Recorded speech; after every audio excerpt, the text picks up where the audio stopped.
You nak beli rumah, you perlukan RM1,000, ambil RM50,000 down payment. You ada RM1,000 nak kahwin, boleh ambil RM50,000 pergi buat kahwin. Ada RM1,000 nak pergi haji, boleh buat pergi haji. Nak beli kereta, nak beli apa-apa semua boleh lah. So life goal kita ada harga masing-masing RM1,000 tersebut. So RM100,000 ni nak letak di mana? Kita tumpukan kepada low risk investment. Bukan account bank. Pelaburan yang risikonya rendah sebab dua perkara. Pertama, sebab kita nak modal tu tak terusik. Mana kata kalau letak dalam account bank, dia mencapai matlamat tu lah. Duit ni tak terusik, dia akan kekal RM1,000 tu. Tapi poin yang kedua, bila RM100,000 dalam account bank, dia tak jadi simpanan jadi pelaburan. Dia akan jadi macam-macam benda. Kita kalau RM1,000 dalam account bank, baru boleh beli kereta cash tu.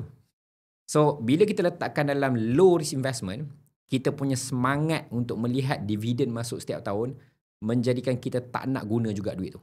So, secara psikologinya, bila kita laburkan, in fact untuk tabung kecemasan, RM10,000 yang pertama tu, saya pun sarankan 3 bulan tu dah boleh start untuk invest. Mana kata dari RM10,000 ke RM100,000 boleh start untuk invest. Bila kita letak duit dalam investment, dia nampak hasil. Kan kita cerita pasal delay gratification, nak dapat reward lambat. Jadi bila setiap tahun dapat dividen, katakanlah letak dalam ASB, letak RM30,000.